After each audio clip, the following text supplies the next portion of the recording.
aleja al enemigo de nosotros y ven pronto a traernos la paz. Así, si vas delante de nosotros y nos conduces, podremos evitarnos todo mal. Esta es la estrofa del himno Veni Creator de la que hablaremos hoy. Hoy seguimos contemplando la acción que el Paráclito ejerce sobre cada persona. Hay dos situaciones que todos nosotros hemos pasado. Estas son la lucha y la elección. El verso inicial dice: aleja al enemigo de nosotros. Y así hace ver este aspecto de nuestra vida que es la lucha contra el espíritu del mal. Una fuente bíblica de este texto la encontramos en la primera epístola del apóstol San Pedro, cuando nos dice: el diablo, como león rugiente, ronda buscando a quien devorar. Y la epístola a los Efesios en el capítulo 6 también dice: nuestra lucha no es contra adversarios de carne y hueso, sino contra los principados, contra las potestades, contra los que dominan este mundo de tinieblas, contra los espíritus del mal que tienen su morada en un mundo supraterreno. Y el mismo apóstol plantea el combate espiritual también como la lucha entre la carne y el espíritu. Este verso, aleja al enemigo de nosotros, es parecido también a la última petición que nosotros hacemos en el Padre Nuestro: líbranos del mal. Y entonces llega el momento de preguntarnos: ¿cuál es el papel del Espíritu Santo en la batalla contra el espíritu del mal? Quizás el dato más importante es lo que hizo en la vida de Jesús. El Espíritu llevó a Jesús al desierto para que el diablo lo pusiera a prueba. Y esto no ha sido una iniciativa del enemigo, sino de Dios.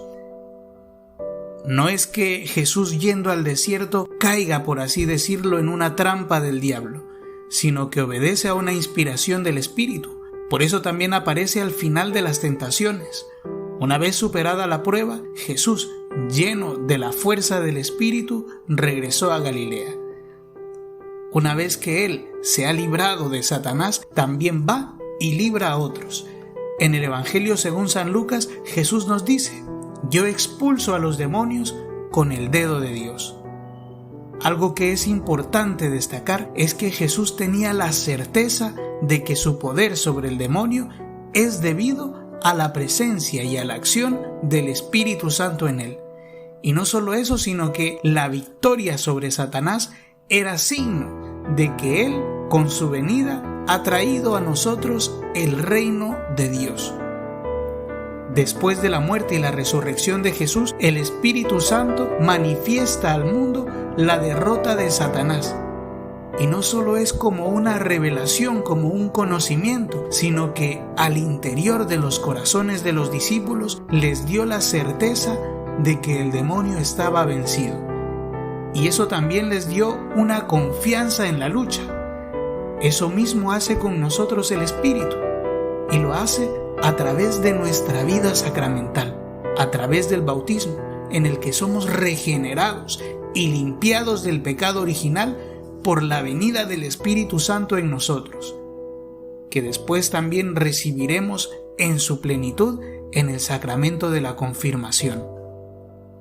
En sus homilías San Macario habla del Espíritu Santo como el factor decisivo en nuestra guerra contra los espíritus del mal. Antes, el demonio era representado en la pintura y en el arte como un ser grotesco y monstruoso, mientras que ahora incluso en el cine y en la televisión se le presenta como un ser hermoso y hasta poético, más como su nombre original antes de la caída lo designaba, ¿no? Como un portador de luz, y no tanto como el ángel de las tinieblas.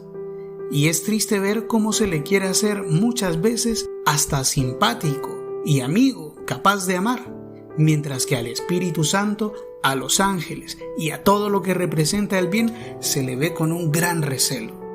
Se han invertido los papeles, y esto lleva a que cuando es necesario hablar del demonio, se calla. Y es un silencio que niega su existencia. ¿Es así? ¿El enemigo ya no existe? Porque muchas veces quiere hacerse como una metáfora del mal que cada uno de nosotros lleva dentro.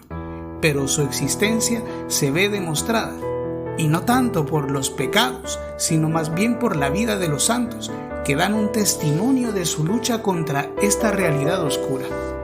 San Francisco de Asís dice: si supieran los hermanos cuántas y qué tribulaciones y aflicciones sufro de parte de los demonios, no habría ninguno que dejara de moverse a compasión y que no tuviera piedad de mí.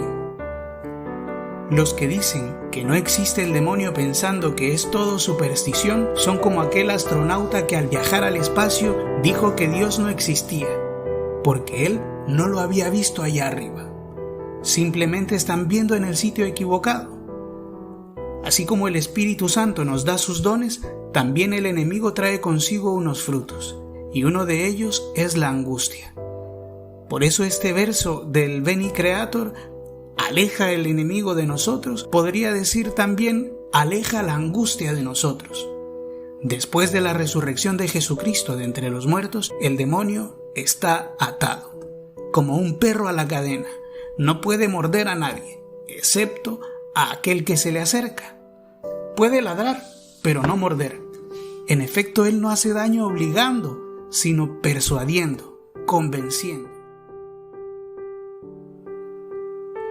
Y aquí llegamos al anuncio gozoso de que el Espíritu Santo nos libra de la angustia.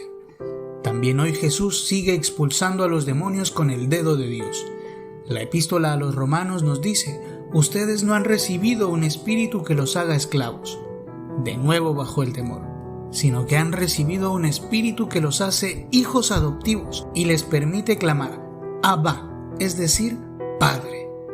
El Espíritu realiza esta transformación interior, dando testimonio a nuestro espíritu de que somos hijos de Dios. Nos convence en nuestro interior de que Dios es nuestro Padre y aliado, y no un enemigo de nuestra alegría y de nuestra realización. Por eso, donde está el Espíritu del Señor, hay libertad. Y esa es quizá la obra más profunda que hace el Paráclito en nosotros: hacernos pasar de tener una atracción al mal a estar atraídos por el bien, o sea, de la esclavitud del pecado a la libertad de la gracia. Y de aquí nace la certeza de la victoria sobre el enemigo, que no sería segura si dependiera solo de nosotros. San Cirilo de Jerusalén dice: tenemos de parte de Dios a un gran aliado y protector, el gran doctor de la Iglesia, nuestro gran defensor. No temamos ni a los demonios ni al diablo, porque más grande que ellos es aquel que lucha de nuestra parte. Nuestra confianza en medio de esta lucha, gracias al Paráclito, es tan grande que no sucumbe ni siquiera ante la derrota del pecado. En las historias de los padres del desierto se lee que había un monje que caía con frecuencia en el pecado de la impureza, pero no por eso dejaba de rezar y de pedirle a Dios. Y una vez después de haber pecado, se levantó inmediatamente a hacer la oración de la mañana. Y el demonio, admirado por su confianza, se le apareció y le preguntó si no le daba vergüenza ponerse ante Dios en ese estado. Y el monje le contestó: juro que no me cansaré de orar a Dios contra ti hasta que dejes de hacerme la guerra. Y vamos a ver quién gana, si tú o Dios. Y entonces el demonio dejó de tentarle para que no fuera más grande su confianza en Dios. La batalla contra el espíritu del mal se gana como la ganó Jesús en el desierto, a golpe de la palabra de Dios. Esa es la verdadera espada del Espíritu.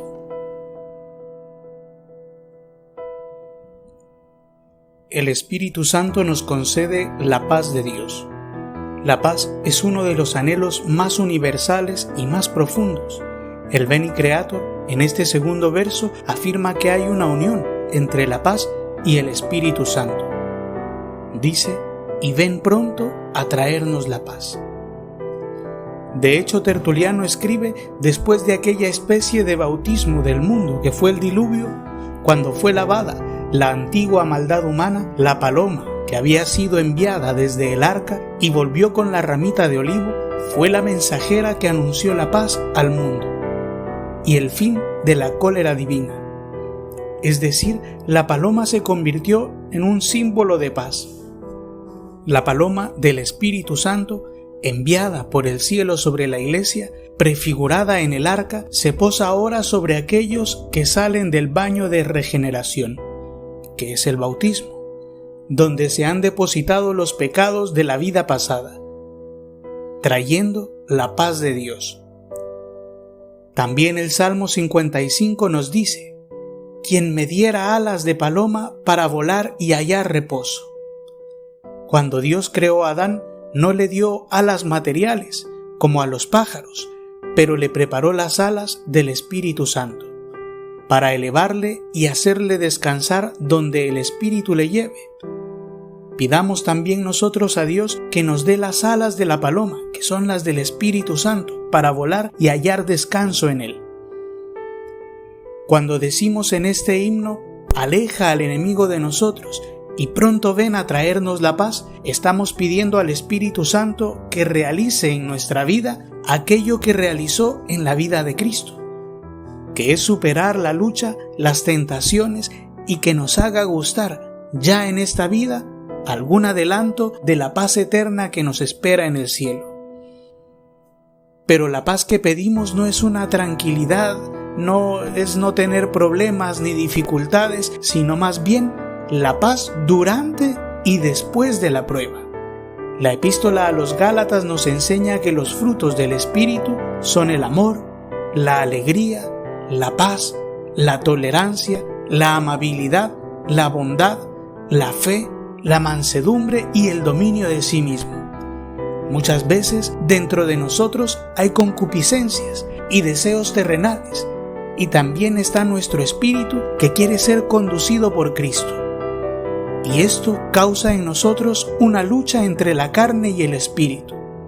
Es aquí donde entra el Espíritu Santo, que quiere darnos unos frutos, pero para que podamos obtener esos frutos hace falta que nosotros cooperemos con la gracia de Dios. Es necesario diferenciar entre los dones del Espíritu que Dios da a quien quiere y como quiere y los frutos del Espíritu, que para obtenerlos tenemos que adherirnos a la voluntad de Dios. Hay una definición de San Agustín de la paz que puede ayudarnos, porque él dice que la paz es la tranquilidad del orden. Y Santo Tomás dice que hay 3 clases de orden: el del hombre consigo mismo, el del hombre con Dios y el de cada uno con el prójimo. De modo que podemos decir que también hay 3 formas de paz: la paz interior, con la que nosotros estamos en paz con nosotros mismos; la paz con la que el hombre está en paz con Dios, sometiéndose a la voluntad divina; y la paz para con el prójimo, con la que se vive en paz con todos.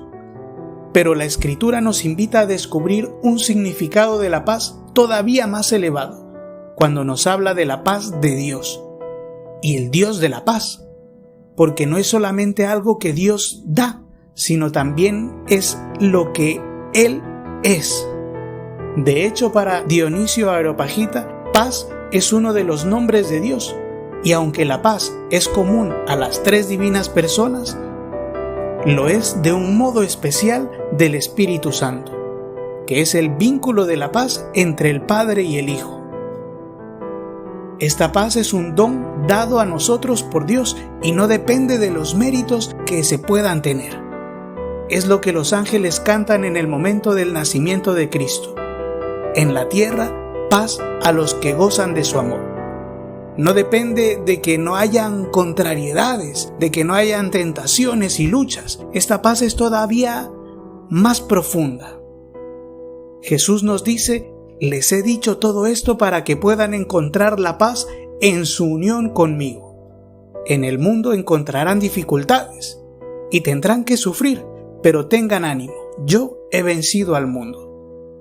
Para hacer una guerra, por ejemplo, es necesario prepararse, formar grandes ejércitos, hacer planes, estrategias y después lanzarse al ataque. La paz es distinta. No hacen falta grandes ejércitos ni planes. Empieza por nosotros mismos. La paz es un compromiso. El Evangelio en las Bienaventuranzas dice: dichosos los que construyen la paz, porque serán llamados hijos de Dios. ¿Y cómo podemos nosotros construir la paz? Una primera cosa es no difundir el mal, desterrar de nosotros los juicios hostiles, las críticas. También construir la paz significa tomar iniciativas de paz y promover la justicia. San Francisco de Asís pedía al Señor que lo hiciera un instrumento de su paz, y hasta hoy los franciscanos suelen saludar así: paz y bien. La paz del corazón es un fruto del Espíritu Santo, es decir, que hace falta la acción del Espíritu y también nuestra libertad. Una forma hermosa de expresar nuestra libertad es también en la oración. Es verdad que mientras estamos en este mundo no podemos esperar una paz total y definitiva, pero podemos hacer cuanto esté dentro de nuestras posibilidades, aquello que dependa de nosotros, para vivir en paz con todos. Así, si vas delante y nos conduces, podremos evitarnos todo mal. En nuestra lucha contra el mal es necesario que nosotros tomemos una decisión, que hagamos una elección, y por eso el Espíritu Santo nos guía con el discernimiento espiritual, si nosotros nos dejamos inspirar por Él. Todos tenemos plena libertad para aceptar o rechazar lo que Dios nos ofrece. Y una vez que hemos elegido seguir el plan divino y decidido amoldar nuestra vida a Él, tendremos siempre que discernir aquello que es conforme a ese proyecto y lo que es contrario. Y de eso depende nuestro avance en la vida espiritual. Por eso los apóstoles insisten tanto en este punto. En la carta a los Hebreos leemos que el alimento sólido es para los perfectos, los que por hábito han aprendido a distinguir el bien y el mal. San Pablo quiere que los fieles sean sagaces para el bien, por eso los exhorta a examinarlo todo y a quedarse solo con lo bueno, para que sepan siempre discernir lo que más conviene. Jesucristo es el camino que nos conduce hasta el Padre, y el Espíritu Santo es nuestro guía en ese camino. En el Antiguo Testamento leemos que cuando el pueblo de Israel caminaba por el desierto, lo acompañaba una nube que les daba sombra de día y una columna de fuego que les daba calor por la noche. Pero su misión no era solamente confortarlos y cuidarlos, que ya es muy importante, sino también guiarlos a través del desierto, para que lleguen a la tierra prometida. Esta también es la misión del Espíritu Santo en nuestras vidas, guiarnos por el camino que es Jesucristo para que lleguemos a la Jerusalén celeste. Y ya en el Nuevo Testamento, la función de guía del Paráclito, del Espíritu Santo, aparece por ejemplo en las tentaciones, cuando dice que el propio Jesús fue llevado por el Espíritu al desierto. Jesús es guiado por el Espíritu cada minuto de su vida. Y también la Iglesia lo es. En los Hechos de los Apóstoles vemos que cuando era necesario tomar decisiones importantes, es el Espíritu quien las sugiere. En los Hechos de los Apóstoles vemos que una ocasión Pablo y Timoteo quieren ir a predicar el Evangelio a Bitinia, pero el Espíritu Santo no se los permite. Es a la otra dirección donde tienen que ir. ¿Dónde podemos nosotros distinguir la guía del Espíritu Santo? Primeramente, y de una forma muy especial, en nuestra conciencia. Esa voz de la conciencia, que es a veces como la llamada del Espíritu Santo, en donde nos dice como a Pablo y a Timoteo: cuidado que no es por allí, es para el otro lado donde tienes que ir. Y es una guía que hace a todos, sin distinción. San Máximo Confesor escribe que ha visto a muchos hombres, incluso entre los bárbaros y nómadas, tender hacia una vida decorosa y buena, y despreciar las leyes salvajes que han conocido toda la vida.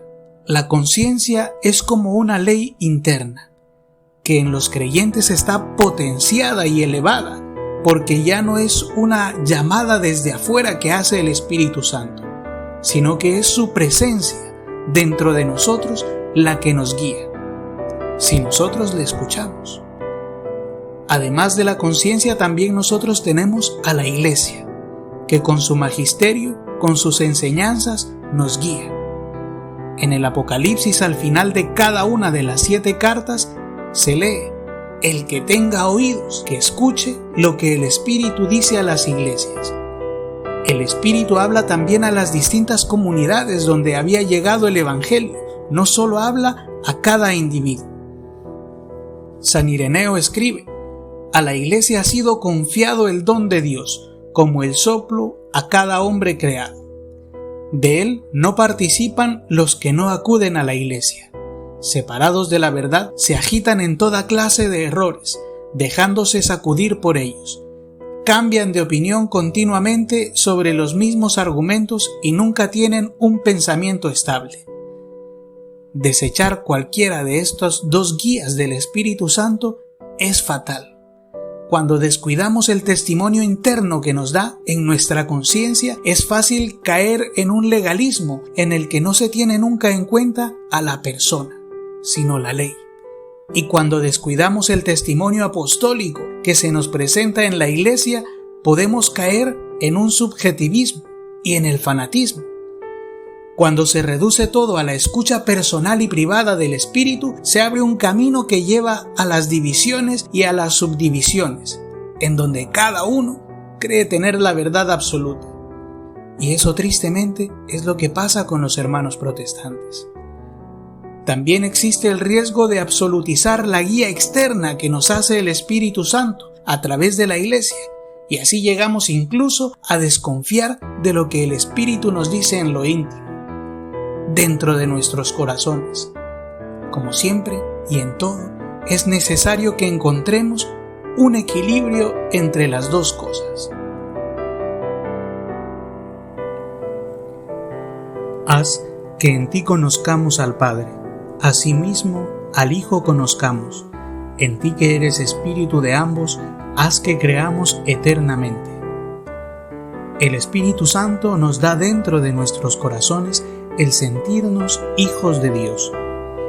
En esta última estrofa del himno Veni Creator se nos abre un nuevo panorama. Ya no habla de la historia, ni de la Iglesia o los enemigos y peligros, tampoco de las decisiones que podemos tomar. Ya no estamos aquí frente a lo que el Espíritu Santo hace, sino a lo que es dentro de la Trinidad. Y también a lo que nosotros le pedimos que haga por nosotros. Haz que creamos en el misterio de la Trinidad. La fe en Dios uno y trino nace de la experiencia que nosotros los creyentes tenemos de Dios como Padre y de Jesús como el Señor gracias al Espíritu Santo. Y esta experiencia se desarrolla a partir de la revelación sobre el Padre y el Paráclito que hace el mismo Jesucristo. El Espíritu Santo nos da a conocer a Dios como Padre nuestro y también como Padre de su Hijo. Estas 2 paternidades están unidas, pero son distintas. El Nuevo Testamento nos enseña que el conocimiento que tiene Jesús de saberse Hijo de Dios es lo que lo lleva a hacer la voluntad del Padre. Yo conozco al Padre, dice Jesús en tantas ocasiones, y también dice que al Padre no le conoce más que el Hijo, y aquel a quien el Hijo se lo quiera revelar. Y entonces, ¿por qué le pedimos al Espíritu Santo que nos haga conocer al Padre en lugar de pedírselo a Cristo directamente? Porque el Espíritu Santo nos hace conocer la revelación que ha hecho Jesús acerca del Padre. Jesús dice: tendría que decirles muchas cosas, pero no podrían entenderlas ahora. Cuando venga el Espíritu de la verdad, los iluminará para que puedan entender la verdad completa. El conocimiento que el Paráclito nos da del Padre es muy elevado, porque no solamente nos hace conocer de una manera intelectual al Padre, sino que nos hace estar en el Padre. Conocer al Padre de esta forma quiere decir tener en nosotros la vida eterna. San Pablo habla de este conocimiento cuando dice en la primera epístola a los Corintios: el Espíritu lo escudriña todo, incluso las profundidades de Dios. ¿Quién conoce lo íntimo del hombre, a no ser el mismo Espíritu que está en él? Del mismo modo, solo el Espíritu de Dios conoce las cosas de Dios. En cuanto a nosotros, no hemos recibido un espíritu del mundo, sino el Espíritu que viene de Dios, para que conozcamos lo que Dios gratuitamente ha hecho por nosotros. San Ireneo escribe: el Espíritu prepara al hombre para el Hijo de Dios, y el Hijo lo conduce después al Padre. O sea que Dios, que quiere que nosotros vayamos a Él, que le elijamos, que nos convirtamos, nos envía su Espíritu, para que nosotros seamos capaces de hacerlo. Por eso, aunque a veces parezca mucho lo que Dios nos pide, no es verdad, porque Él mismo nos da la posibilidad de hacer su voluntad.